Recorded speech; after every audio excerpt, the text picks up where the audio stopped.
But Sperry, it is gone. I am just a floating sheet of a ghost. In the soft lavender-hued dawn of Glimmer-Hollow, he sat up in his four-poster bed made of woven moon prepared to give his morning greeting.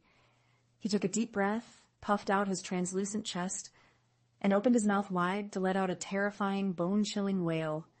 Instead of a scream, a small polite squeak emerged at Teledy. I have to find my essence before the midnight revelry. Can you help me? Barnaby pleaded, hovering inches from Grumble's snout. I need to go to the Vale. That's where the lost things go, right? A stone creature named Grumble, who was currently picking a piece of moss out of his ear with a sharp claw. You look more pathetic than usual, Barnaby. Grumble rumbled, his voice sounding like two boulders grinding together. Did you accidentally haunt a vacuum cleaner again? That's where the lost things go, right? Like to go to the Vale.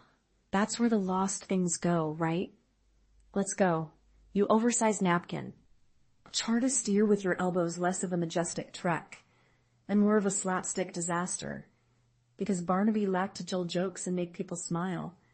The memories hit him with the force of a physical blow, sweet and heavy, stuck in a thicket of whispering ferns that kept telling him his hair looked nice today.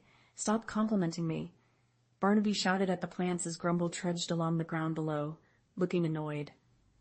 I am a creature of the night, used to apologize to the floorboards for creaking on them. The boy in the memory was him.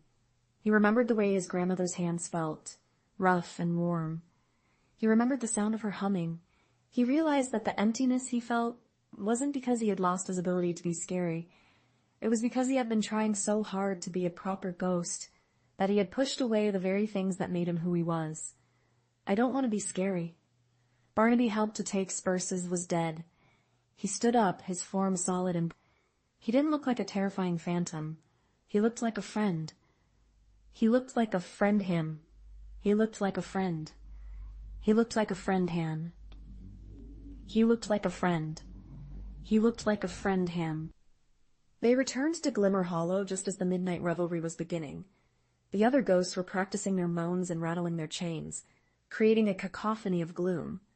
When Barnaby floated into the square, the crowd went silent. He wasn't scary, but he was radiant. He moved with a grace he had never possessed before, the golden light of his memories trailing behind him like a cape. Barnaby wrapped his glowing arms around the newcomer. He didn't say, boo. Instead, he whispered a memory of a warm fireplace and a bedtime story. The new spirit instantly relaxed, his own light beginning to flicker into existence. Grumble watched from the sidelines, leaning against a gravestone,